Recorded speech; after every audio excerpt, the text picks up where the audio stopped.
아버지께서 아시느니라. 아멘.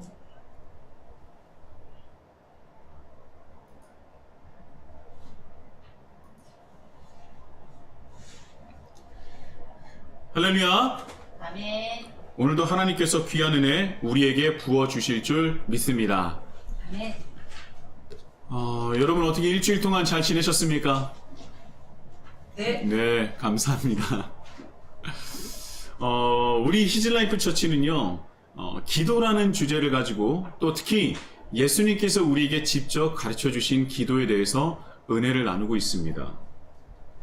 아직 주님 기도 본문으로 들어가지는 않았지만 하나님께서 기도란 무엇이며 또한 우리가 드렸던 기도는 어떤 기도였는지 그 목적과 방향성은 어떤지에 대해서 되돌아보는 시간이었죠. 그래서 여러분들의 기도는 조금씩 변화되고 있습니까? 라는 질문을 좀 드리고 싶었어요. 벌써 이제 네 번째 시간이거든요. 네 번째 시간 동안 우리가 여러 가지 또 종교적인 어떤 기도에 수많은 그런 보편적인 모든 종교의 종교적 행위다라는 말씀을 하면서 좀 제가 구분을 드려서 또는 우리 기독교의 기도의 특징까지도 말씀을 드리면서 그 특별함과 독특함과 그 위대함을 제가 말씀을 드렸었는데, 그래서 여러분들의 기도는 조금씩 변화되고 있습니까? 저는 그것을 꼭 여쭙고 싶었어요. 벌써 주님 기도 시리즈 설교가 네 번째라고 말씀드렸죠. 저는요, 적어도 우리가 이제껏 하나님께 드렸던 기도는 어떤 기도였는지 확실하게 알고 변화해야 할 것과 회복해야 할 것들을 구분해서 성장하는 그런 귀한 시간이 되었으면 참 좋겠습니다. 그냥 그저 이때까지 수십 번, 수백 번, 수천 번 들었었던, 그냥 우리가 한 귀로 듣고 한 귀로 흘렸었던 수많은 그런 설교가 아니라 나의 기도를 변화시킬 수 있는 귀한 은혜의 시간이 되었으면 참 좋겠다는 생각을 합니다. 제가 이번에 설교를 준비하면서 이번 주는 마태복음 6장 9절, 즉 주님 기도 본문으로 들어가자라고 생각을 했었고요. 기도하고 말씀을 한참 준비하고 있었는데 하나님께서 제 마음속에 오늘의 본문인 마태복음 6장 1절부터 8절까지의 말씀을 계속 떠올리게 하셨어요. 그래서 한참 준비하던 설교를 다시 뒤로 하고 오늘 본문 말씀인 마태복음 6장 1절부터 8절까지의 말씀을 다시 묵상하고 설교를 준비했습니다. 그래서 준비하는 시간이 꽤 많이 걸렸던 것 같아요. 제가 다시 한번 말씀드립니다. 기도라는 것은요, 모든 종교에서 공통적으로 나타나는 종교 행위입니다. 기도라는 것은 기독교만의 것이 아니라 모든 종교에서 보편적으로 나타나는 종교 행위인데요. 우리 기독교의 기도는 정말 그 안에서도 특별하고 독특하며 놀라운 능력이 있다고 제가 말씀을 드렸었죠. 어떤 분이 그러더라고요. 불교의 기도는 어떻고 여러 종교의 기도가 어떠냐라고 묻는 분이 있어서 제가 간단하게 말씀을 드리겠습니다. 이 불교에서의 기도는요, 주로 명상과 함께 진행되는데요. 불교의 기도는 이제까지 몰랐었던 나라는 존재를 깨닫게 되는 거예요. 깨닫기 위한 것이고요. 그 깨달음을 얻기 위해서 자기 자신을 비우는 그 성찰의 시간을 가지는 것이 기도입니다. 그러니까 나라는 존재를 이때까지 내가 살고 있었지만 나라는 존재를 잘 몰랐던 거예요. 그래서 그 나라는 존재 또한 그 어떤 그 상위 개념의 그 깨달음을 얻기 위해서 가장 필요한 것이 있는데 바로 내 자신을 비우는 겁니다. 내 자신을 비워야 하는데 비우기 위한 성찰의 시간을 가지는 것을 기도라고 한다는 것이죠. 힌두교의 기도는요, 금욕이나 고행을 통해서 자기 자신을 찾아가는 거예요. 자기 자신을 찾는 것입니다. 간단하게 설명드렸지만 그러나 이 힌두교의 기도는요, 자기 자신을 찾기 위해서 금욕이나 고행을 한다는 거예요. 그렇다면 또 우리나라 토착신앙은 어떻습니까? 지성이면 감천이다라는 신앙으로 자신이 바라는 것을 자신이 믿는 신에게 지성으로 구하는 것이 바로 기도죠. 우리 정한수를 떠놓고 하는 바로 그 기도입니다. 주로 드라마나 영화에서는 어머니가 달빛 아래에서 하얀 소복을 입고 깨끗한 물을 작은 상에 올려놓고 기도하는 모습으로 표현이 되곤 합니다. 그것을 생각하시면 우리나라 토착신앙, 민간신앙이라고도 하죠. 민간신앙이라고 하겠습니다. 민간신앙의 기도가 바로 이 정한수를 떠놓고 하는 기도입니다. 근데 여기서 뭐 여러 가지 또 제가 더 열거할 수도 있지만 여기서 불교나 힌두교 그리고 우리나라 민간신앙의 이 모든 기도의 특징이 무엇인지 아십니까? 모두 다 자기 자신을 절제하고 단련하며 비우고 정성을 담는 등 내가 어떻게 기도하느냐에 따라서 결과가 달라진다는 공통점이 있어요. 결국 무엇이냐? 자신이 처한 상황이나 환경에 초점이 맞춰져 있는 것이죠. 나에게 초점이 맞춰져 있다는 것입니다. 그런데 나에게 초점이 맞춰져 있는데 뭐라고요? 내가 어떻게 기도하냐에 따라서 결과가 달라진다는 공통점이 있어요. 어디에 초점을 맞춰서요? 나에게 초점을 맞춰서. 그런데요, 우리 기독교의 기도는요, 다른 종교와는 질적으로 다르게 나에게 초점이 맞춰진 것이 아니라 바로 하나님께 초점이 맞춰져 있다는 것입니다. 이 차이가 근본적으로 타 종교와 다른 점이라고 할 수 있겠습니다. 그리고 또 나에게 초점이 맞춰져 있지 않다 보니까 나의 뜻과 나의 행위에 그 기도의 결과가 좌지우지 되지 않는다는 것을 우리는 잘 알고 있다는 것이죠. 이해가 가십니까? 나에게 초점이 맞춰지지 않고 하나님께 우리의 기도가 초점이 맞춰져 있다 보니 결국은 그 기도는 나의 뜻과 나의 행위, 내가 어떻게 하냐에 따라서 결과가 달라지는 것이 아니라는 것은 우리는 너무나 잘 알고 있다는 거예요. 그래서 우리의 기도는요, 하나님의 뜻으로 시작해서 하나님의 뜻으로 끝나는 것입니다. 하나님으로 시작해서 하나님으로 끝나는 거고요.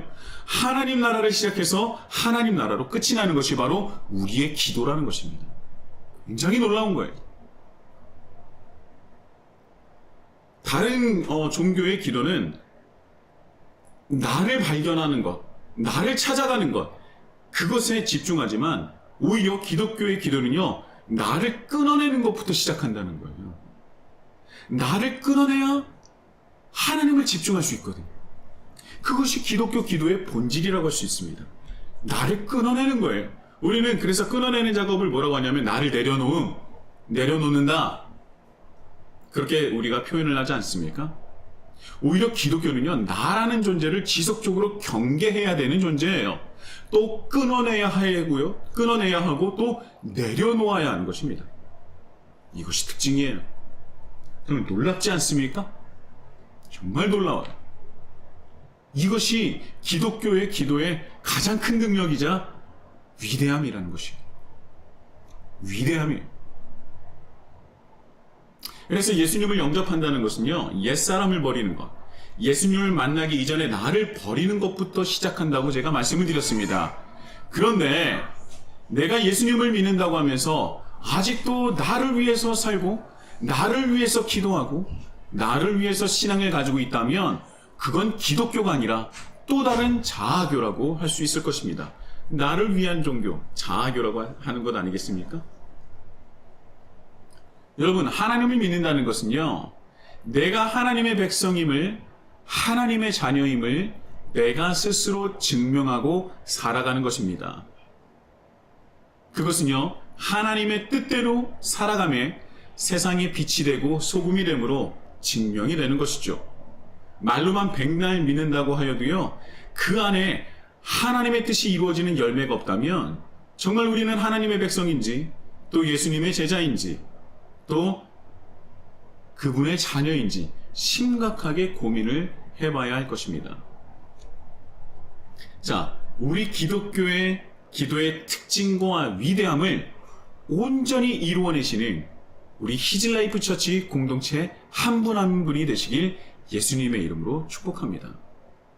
자, 여기까지 제가 다시 한번 우리 기독교 기도의 특징과 위대함을 다시 한번 말씀을 드렸는데요.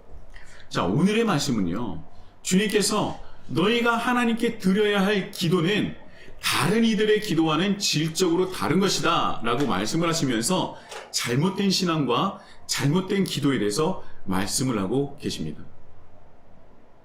잘못된 종교적 행위도 또한 더 나아가서 또 말씀도 하고 계시죠. 자, 오늘 본문에 나오는 잘못된 신앙과 기도를 하는 부류는요, 크게 두 부류로 볼 수 있는데요. 한 부류는 하나님을 알고 있는 유대인들이고요. 또 나머지 한 가지는 하나님을 알지 못하는 이방인이라고 하는 사람들의 부류입니다. 간단하게 유대인들과 이방인으로 나눌 수 있는데요. 특히 이 유대인은요, 유대인 중에서도 종교 지도자들을 향해서 질책하는 말씀임을 우리는 알 수 있습니다. 자, 여기서 외식하는 자들이라고 말씀을 하시면서 굉장히 강하고 단호하고 우리가 익히 알고 있다고 생각하는 예수님이 아닌 것 같은 느낌이 들 정도로 굉장히 강하게 질책을 하시는데요. 자, 여기서 외식이라는 단어는 어떤 뜻을 가지고 있습니까? 여러분 알고 계십니까? 외식이라는 단어는요, 우리가 자주 사용을 하지만 그 의미가 분명하지는 않은 것 같아요. 자, 외식이라는 단어는요, 휘포크리테스라는 헬라어로 원래는 연극 배우라는 뜻을 가진 단어였습니다. 그런데요, 연극 배우라기보다는 또 더 나아가서 이중인격을 가진 자, 두 마음을 가진 자라는 해석을 하기도 하는데요. 그런데요, 이 외식이라는 단어가 구약에서는 어떻게 쓰이냐면 경건치 아니한 자, 하나님을 잃어버린 자, 더 나아가서 하나님을 대적하는 자, 하나님을 대적하는 자의 악함으로 등등 사용되었습니다. 굉장히 강하죠. 구약과 신약이 굉장히 다릅니다. 자, 여러분들 이건 아셔야 될 게 있는데요. 예수님께서는요, 이때 당시에 말씀을 전하실 때 헬라어를 사용한 것이 아니라 아람어로 말씀을 전하셨다는 것을 여러분 잘 아실 것입니다. 아람어는요, 이때 당시에 서민들이 주로 사용하는 단어였어요. 헬라어를 잘 모르는 서민들은요, 아람어를 알고 있었고요. 또한 지식층 또한 이 아람어는 보편적으로 다 알아듣기 때문에 서민들도 예수님의 그 말씀을 정확히 알아듣기를 원하셨기 때문에 이 서민들의 언어 아람어로 말씀을 전하셨습니다. 그래서 예수님께서 사용하신 아람어는 아마 이 구약의 그 외식하는 자의 구약의 의미가 더 강했을 것인데요. 그것을 마태가 헬라어로 옮기면서 외식하는 종교 지도자의 모습을 희화화한 것이 아닐까라는 생각이 듭니다. 그들이 자랑스러워하고 명예롭게 생각하는 그 종교적 행위를 굉장히 우스꽝스럽게 표현을 한 것이죠. 마태식으로 표현한 것입니다. 그래서 우리는 이 외식하는 자들이라고 한다면 신약의 의미와 구약의 의미 모두를 다 알아야 하고 인식해야 합니다. 헬라어는 뭐라고 했죠? 휘포크리테스, 연극 배우예요. 연극하는 자, 연기하는 자라는 것. 그들의 모든 신앙적인 행위가 연기라는 겁니다. 이중적인 마음, 두 마음을 가진 자. 그것을 굉장히 마태는 그들을 향해서 조롱하고 있던 거예요. 그것을 우스꽝스럽게 표현을 한 겁니다.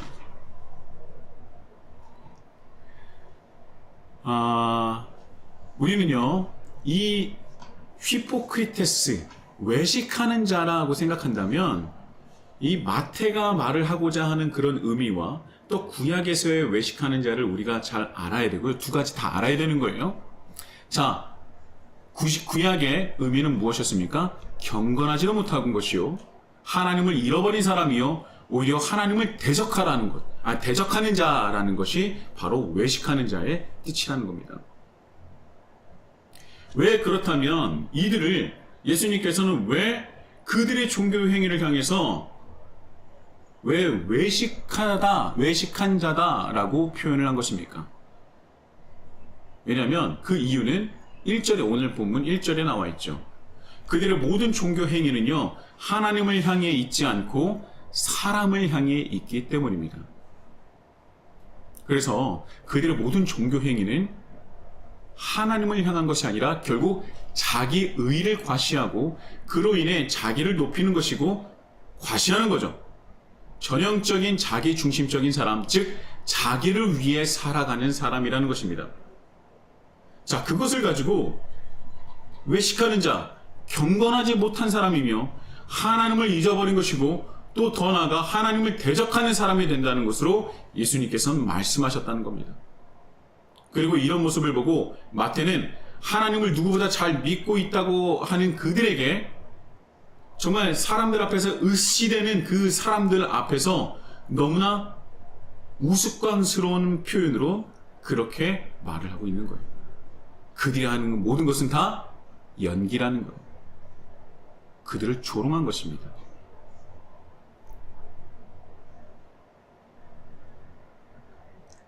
그들이 어떻게 우스꽝스러운 모습으로 연기를 하냐면 2절에 보면요. 오늘의 말씀 2절에 보면 사람에게서 영광을 받으려고 회당과 거리에서 구제를 한다고 해요. 자, 오늘 본문에서는요. 구제와 기도에 대해서 말씀을 하고 계시는데요. 1절부터 4절까지는 구제에 대해서 말씀을 하고 있고요. 5절부터 6절까지는 기도에 대해서 말씀을 하고 계십니다. 자, 이들이 구제를 하긴 하는데 어떻게 구제를 하느냐? 바로 2절에 보면 사람에게서 영광을 받으려고 회당과 거리에서 구제를 한다고 말씀을 하고 있습니다. 유대교에서는요, 3대 경건 행위가 있습니다. 바로 구제와 기도와 금식인데요. 유대교에서는 원래 613개의 조항으로 된 율법이 있습니다. 그래서 613개의 금명과 계명이라고도 하고 율법이라고도 하는데요. 그들이 모세의 율법이라고 말은 하지만 모세의 율법보다 후대에 추가된 것으로 613개까지 늘어난 것입니다. 그래서 그들은 그것을 통쳐서 그냥 통틀어서 율법이다라고 모세의 율법이다라고 얘기를 하는 것이죠. 그리고 또 613개의 율법 외에 자발적인 경건 행위들이 더 후대에 권장을 했었는데요. 바로 이것이 유대교의 3대 경건 행위입니다. 이때 당시에는요, 가난한 사람들이 많았기 때문에 그들에게 가장 필요했던 것이 무엇입니까? 이 구제였을 거예요. 그래서 이 유대교의 구제는요, 사랑을 전제하고 있는데요. 또 특징적인 게 있는데, 유대인들의 3대 그것도 경건행위 중에 이 구제는 가난한 사람뿐만 아니라 부자에게도 또 죽은 자들을 위해서도 구제를 했다는 거예요. 구약에 나와 있는 객과 고아와 과부뿐만 아니라 죽은 자를 위한 장례까지도 구제 안에 들어갔던 겁니다. 그러니까 가난해서 내 가족이 죽었는데 장례를 치르지 못하는 사람이 있다면 그 장례까지도 직접 치러주는 것이 그들이 말하는 구제 안에 들어갔다는 겁니다. 그래서 이 세상에 살아가는 모든 사람들을 다 구제해야 된다는 것이고 그것이 제3대 경건 행위였다는 거예요. 굉장히 좋지 않습니까? 놀라운 거예요. 차별하지 않는 구제라는 거예요. 참 좋죠. 이런 구제는요, 유대교에서 기독교의 초대교회까지 그대로 이어져서 초대교회에서도요, 연보를 통한 구제에 굉장히 큰 힘을 쏟아냈던 것을 여러분들 잘 아실 것입니다.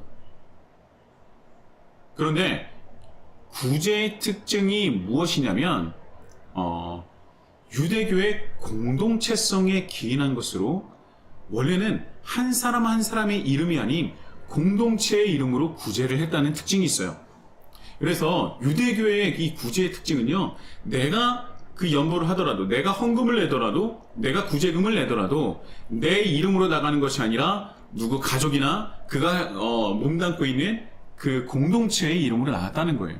그래서 성경에서도 보면 초대교회에 어떤 사람이 했는지는 나와 있지 않고 어떤 교회가 구제를 하기 위해서 헌금을 내서 연보를 걷어서 어떤 지역을 도와줬다, 이런 말이 있습니다.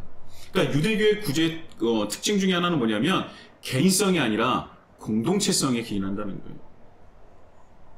그래서 누가 많이 내고 누가 적게 낸 것인지 알지 못하고요, 그저 자신이 할 수 있는 만큼 최선을 다해서 구제하면 하나님께서 기뻐하신다라는 개념이 있었던 것입니다. 그런데 이때 당시 예수님께서 말씀을 전할 그 당시에는 이런 것이 다 사라지고 오늘 본문 2절에 나오는 회당에서는요, 어떤 일이 일어났냐면 가장 큰 자선 헌금을, 구제 헌금을 낸 사람들의 이름을 발표를 했다고요. 그리고 그들을 어디에 앉혔냐면 회당에서 가장 상석에 앉혔다고 기록되어 있습니다. 그리고요, 이 거리에 대해서 말을 하고 있는데 여기서 거리에 대해서 또 말씀하신 것이 무엇이냐면 이 헌금을, 이 구제 헌금을 가장 많이 낸 사람들의 이름을 거리에 붙였다는 거예요. 그래서 오며 가는 모든 사람들이, 회당을 지나는 모든 사람들이, 회당에 들어가는 모든 사람들이 볼 수 있도록 그것을 그곳에 붙여놨다는 것입니다. 그래서 그들의 행위가 너무나도 우습다는 거예요. 그들의 행위가 너무나도 우스꽝스럽다는 거예요. 그리고 그들의 하는 행위가 하나님을 대적하는 자들의 행위와 마찬가지다라고 생각하셔서 외식하는 자다라고 말씀하셨던 것이죠. 또 5절에서 6절까지는요, 유대인의 3대 경건 중 기도에 해당하는 말씀인데요. 그 당시 유대인들의 유행하는 기도법이 있었다고 해요. 예수님 당시에 말하는 겁니다. 바로 그것이 무엇이냐?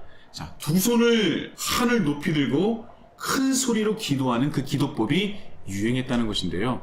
자, 그런데 그 기도를 어디에서 한다고요? 5절에 보면 큰 거리 어귀에서 한다고 하지 않습니까? 자, 여기서 어귀가 어떤 말이냐면, 자, 내가 길을 걷는데 길을 걷다가 모퉁이를 돌 수밖에 없어요. 모퉁이를 제가 돌아야 됩니다. 그럼 모퉁이를 도는 순간 바로 보이는 바로 그곳이에요. 모퉁이를 돌면 바로 보이는 그곳.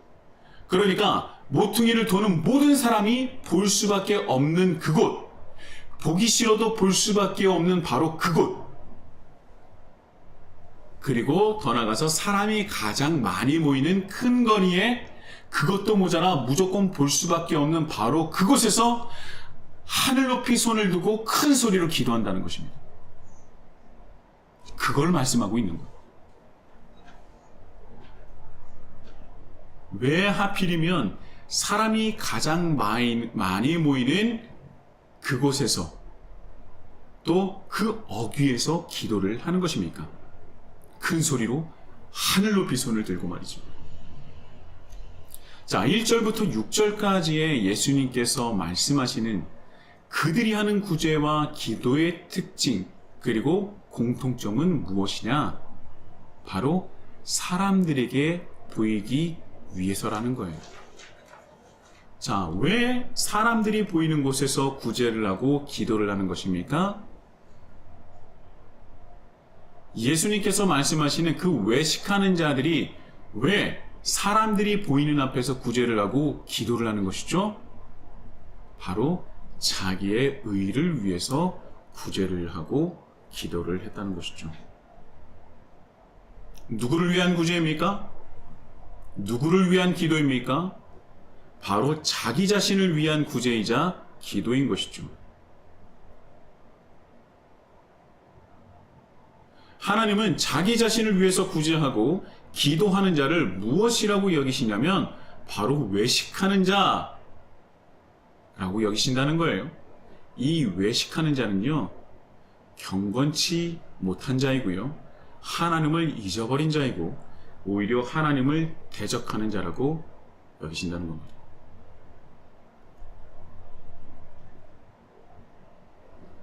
외식하는 자들이 누구를 위해 또 누구를 향해서 구제와 기도를 한다고 했죠? 자기 자신을 위해서 하는 거예요. 그런데 이 모든 구제와 이 기도, 이 외식은 어떤 명목으로 합니까? 이것이 가장 큰 죄인데요, 바로 하나님이에요. 그들이 어떤 명목으로 구제를 하고 기도를 해요? 하나님과 하나님 나라를 위해서 기도하고 구제한다고 하죠. 그것이 가장 큰 죄라는 것입니다. 그것이 바로 경건치 못하고 하나님을 잃어버린 자고 하나님을 대적하는 자, 바로 외식하는 자라는 것입니다. 그들이 짓는 가장 큰 죄는요, 하나님과 하나님 나라를 위해서 한다고 하고 자기 중심적으로 자기를 위해서 구제하고 기도한다는 데 있다는 것입니다. 원래 이들은 613개의 율법 이외에 3대 경건을 자발적으로 추가한 이유는요, 그들 스스로 자신들은 하나님 나라 백성, 선택받은 백성이기에 거룩한 삶을 살아야 한다고 생각했기 때문입니다. 이 거룩함이라는 것은 구별되다라는 뜻 아닙니까? 세상과 그리고 또 다른 민족과는 구별됨이 바로 여기서 나온다고 생각을 했기 때문이에요. 그래서 그것을 열심으로 지켰던 것입니다. 나는 선택받은 백성, 하나님 나라 백성이기 때문에 나는 다른 민족들과 다르게 하나님 뜻대로 살아가야 돼. 그래서 그들이 613개의 율법 이외에 유대인들의 3대 경건을 더 추가해서 그것을 열심으로 지켰던 것입니다. 이 경건이 세상과 다른 거룩한 백성임을 증명하는 것이고 또 그것이 하나님과 하나님 나라를 위한 것으로 여겼기 때문이죠. 철저히 하나님 중심적인 신앙에서 나온 것입니다. 그런데 처음 시작은 그랬죠. 자기를 위해서 지킨 것이 아니라 세상과 구별되기 위해 결국 하나님 나라를 확장하기 위해서 지킨 것인데 이것이 시간이 지나자 하나님과 하나님 나라를 위한 것이 아니라 자신을 위한 것으로 변질되어 버린 것이죠. 그래서 하나님 중심이 아닌 자기 중심적인 것은요, 외식하는 것이에요. 아무리 하나님 이름으로 한다고 해도 그것은 하나님을 대적하는 꼴이 된다는 것입니다. 자기중심적인 자기를 위한 구제와 기도는요, 자기를 위한 기도는요, 하나님을 대적하는 것이 될 수도 있어요. 자기중심적이 되지 않으려면 오직 하나님과 하나님 나라를 위해서 은밀하게 하라는 것입니다. 혹여 나에게 영광을 돌릴 수 있기에 우리의 죄성은 그것이 너무나 달콤하고 또 그것이 자기의 능력이며 자기의 자랑과 의가 되어 하나님과 대적할 수 있기에 철저히 은밀하게 행하라 하신 것입니다. 그래서 뭐라고 말씀하세요? 오른손이 하는 것을 왼손이 모르게 하라. 기독교의 특징이 뭐라고 했습니까? 자기 자신을 끊임없이 경계하고 자기 자신을 끊어내는 것이며 자기 자신을 버리는 거예요. 예수님은 주님의 기도를 가르쳐 주시기에 앞서서 철저하게 자기 중심성을 경계하고 끊어내기를 원하셨던 것입니다.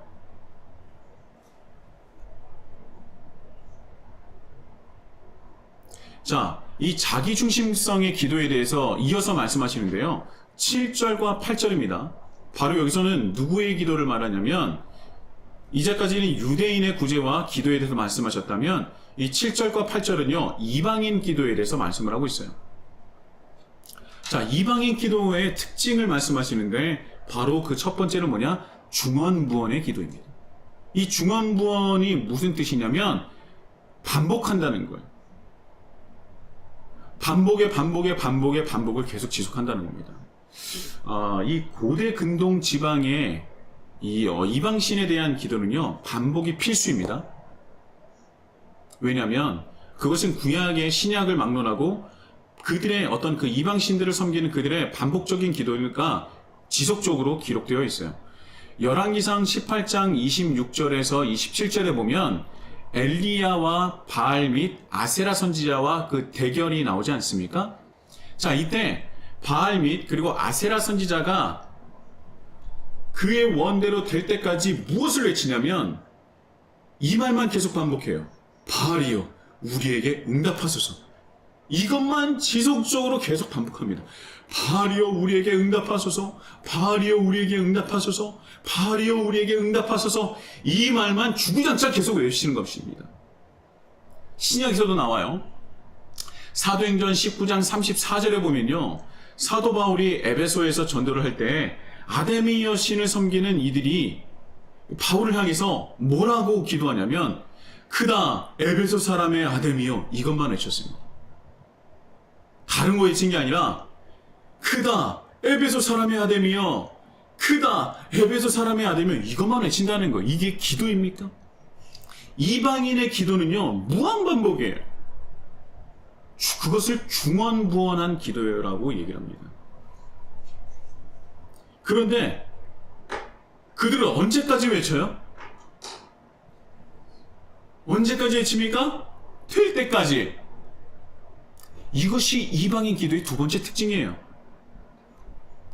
이 바알과 아세라 선지자는 정오가 될 때까지 계속 외칩니다. 우리의 목소리가 안 들리나? 그래서 그들은 자해를 하면서까지 외치지 않습니까? 이 사도행전 19장에 나오는 에베소 사람은요, 바울 옆에서 2시간이 넘도록 똑같이 얘기하는 거예요. 그래서 오늘의 말씀에 뭐라고 얘기냐면, 그들은 말을 많이 하여야 들으실 줄 생각하느니라, 이렇게 말씀을 하고 계신 거예요. 언제까지요? 될 때까지 무한 반복하는 것입니다.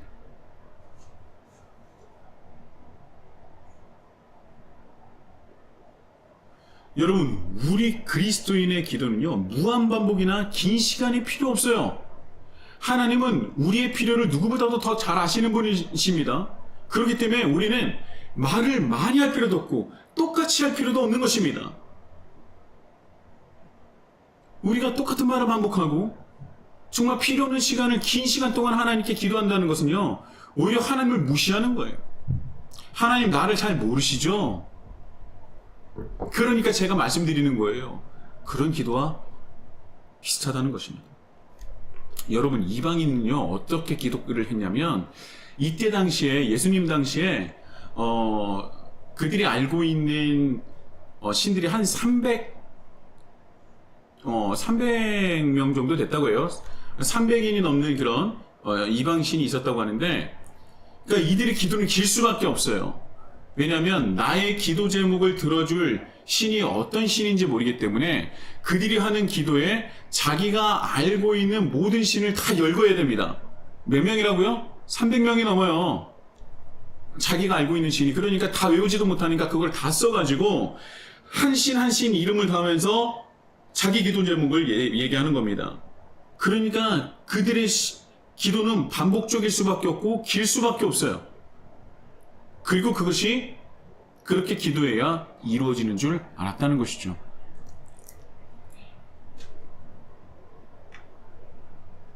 자, 지금 이 시대를 살아가는 우리의 기도는 어떻습니까? 유대인들의 기도와 이방인의 기도와 비슷한 면이 있습니까? 찔리는 분도 있으실 거고요. 아니면 나는 그와 같지 않아 라고 하시는 분도 있을 겁니다. 근데 제가 이전 교회를 섬길 때 새벽 기도를 나가지 않습니까? 이 새벽 기도를 나갈 때 그분들의 기도하는 입술에서 가장 많이 그리고 자주 들리는 기도는요, 뭐냐면 앞에는 내용은 잘 안 들려요. 그런데 뒤는 똑같습니다. 주시옵소서. 그것도 그냥 주시옵소서가 아니라 주시옵소서입니다. 주시옵소서. 주시옵소서. 무한반복이에요. 어제도 오늘도 내일도 주시옵소서로 끝난다. 어제 기도했던 것 오늘도 주시옵소서 기도합니다. 언제까지요? 들어주실 때까지.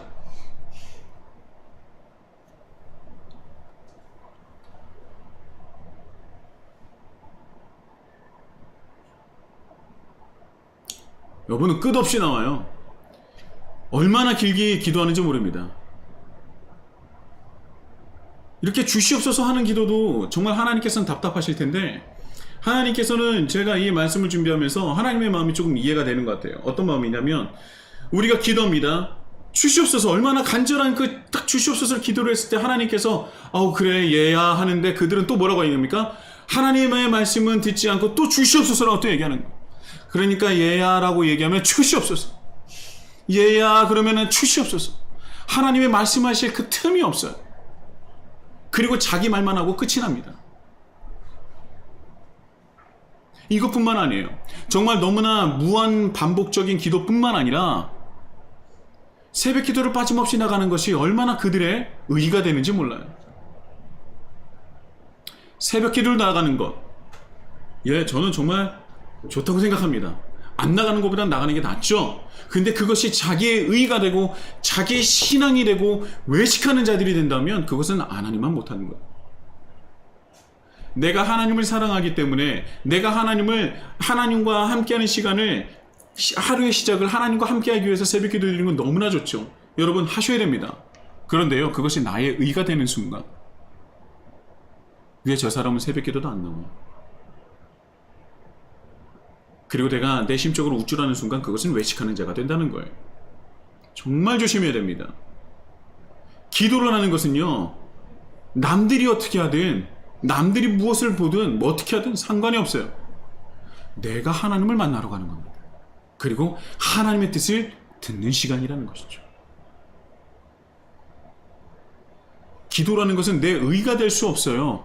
왜냐면요, 아직도 여전히 내가 내 중심적으로 내가 벗어나지 못하고 끊어내지 못하는 나를 회개하는 시간이기 때문에 하나님께 드리는 기도는요, 내 의가 될 수 없습니다. 눈물이 흐르죠. 하나님 죄송합니다. 아직까지도 내가 나의 자신을 끊어내지 못했습니다. 어떻게 그것이 내 의가 될 수 있어요?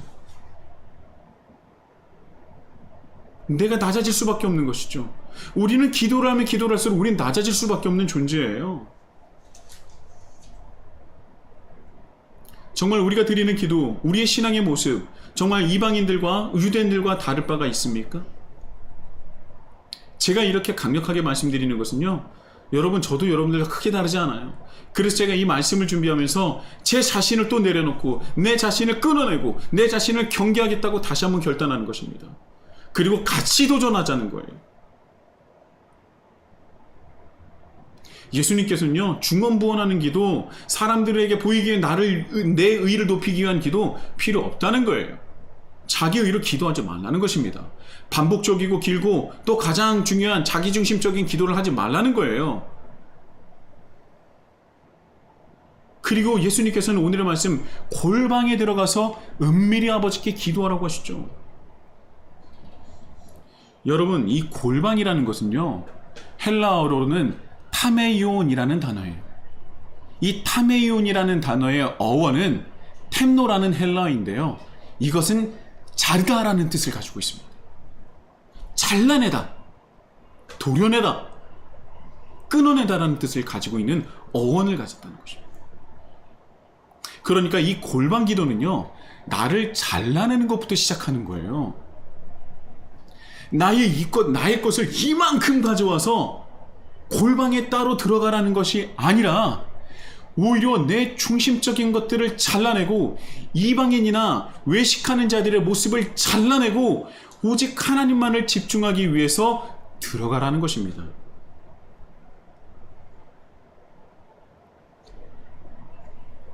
김영국 목사님은요, 한국교회가 잃어버린 주기도문이라는 책에서 이 골방 기도에 대해서 이렇게 말씀을 하셨어요.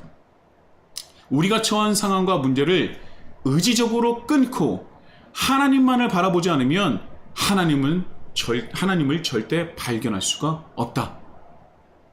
골방 기도는 나의 상황과 문제를 골방 문 앞에 내려놓고 그 문을 닫아야 한다.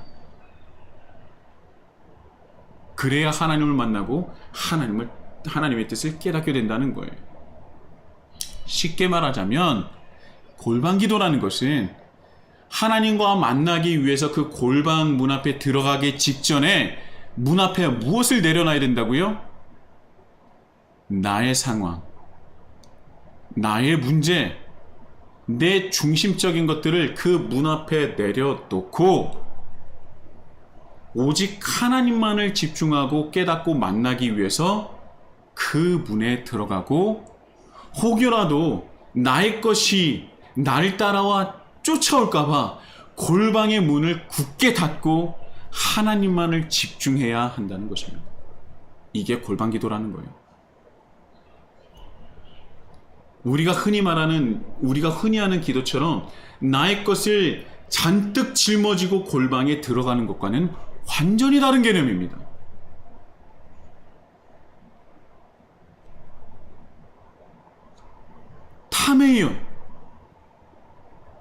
타메온이라는 골방이라는 그 단어의 어원은 템너라고 말씀드렸죠. 자르다라는 겁니다. 잘라내고 끊어내는 것입니다. 그래야만, 내 중심적인 것을 내려놓아야만 하나님을 만나고 하나님의 뜻을 깨달을 수 있다는 거예요. 자기중심적인 기도, 그것은 골방 기도가 아니라 이방인의 기도라는 것을 절대 잊지 말아야 할 것입니다. 하나님은 다 알고 계세요. 하나님은 우리에게 필요한 것이 무엇인지 너무나 잘 알고 계신 분이라는 겁니다. 그 믿음을 가지는 것이 믿음이에요. 그리고 다 내려놓고 골방에서 하나님을 찾으세요. 그리고 그곳에서 주님이 가르쳐 주신 기도를 드리시면 되는 겁니다.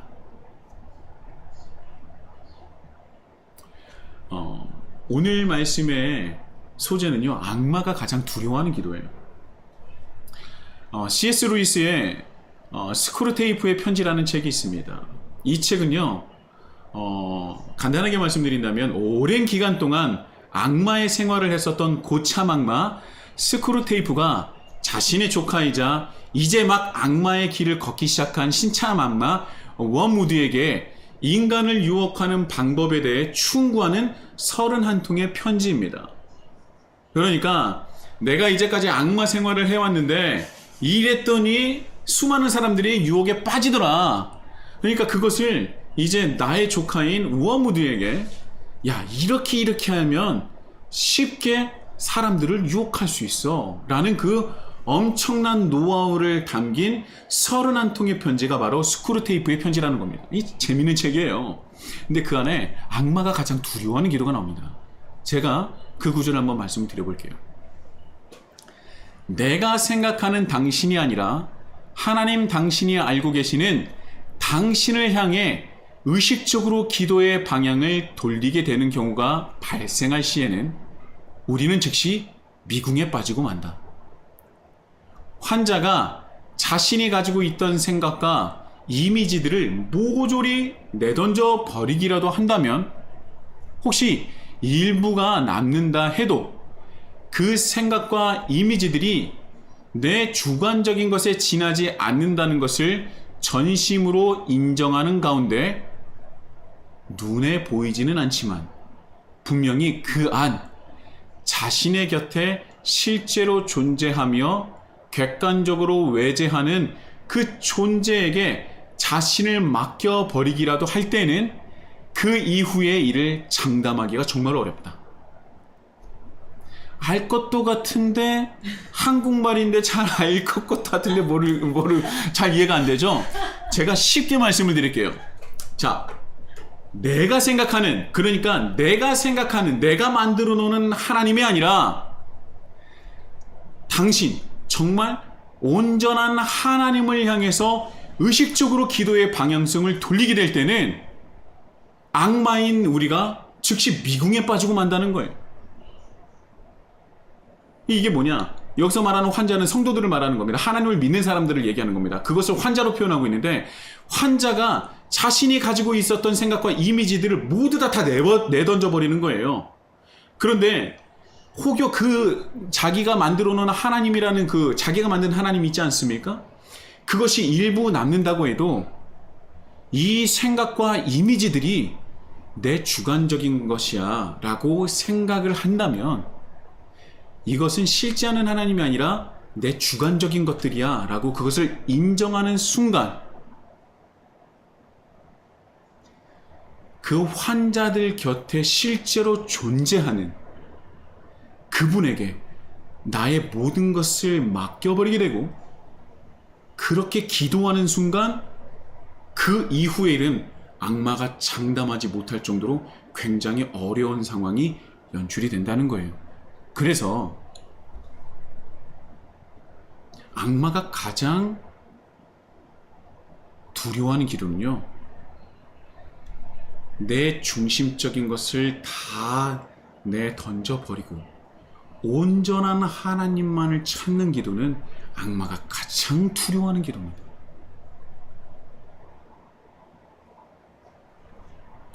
내가 생각하는 내가 만들어 놓은 하나님 신앙이 아니라 정말 온전한 하나님을 의식적으로 기도의 방향성으로 돌리게 될 때 의식적인 그 노력이 될 때 악마는 미궁에 빠져버리고 난다는 거예요. 그 기도가 어떤 기도냐? 바로 예수님께서 우리에게 가르쳐주신 그 기도라는 것입니다. 악마를 미궁에 빠져버리게 하고 악마를 두려워하게 할 수 있는 그 기도, 바로 주님이 가르쳐주신 기도라는 것입니다.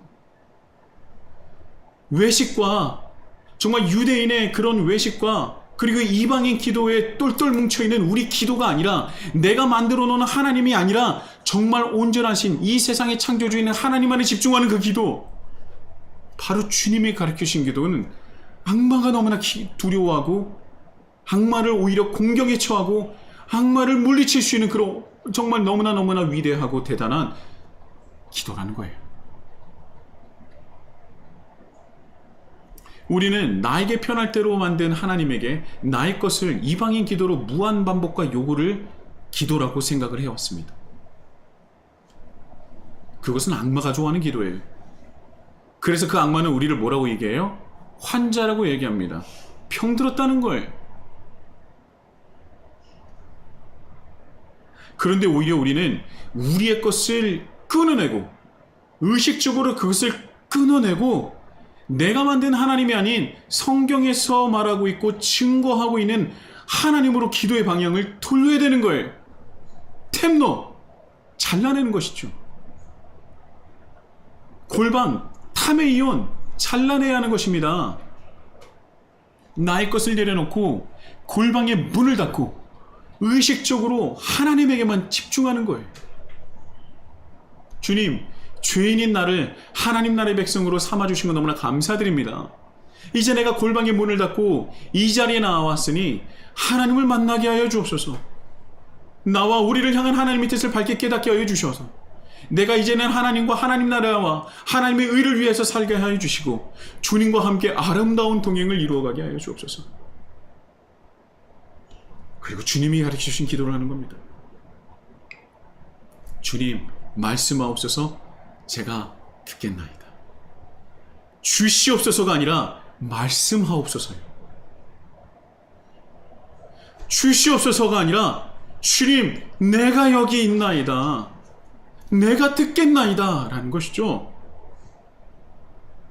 이 기도가 주시옵소서가 아닌 말씀하옵소서 제가 듣겠나이다 라는 기도가 우리 히즐라이프 처치의 기도가 되기를 예수님의 이름으로 축복합니다.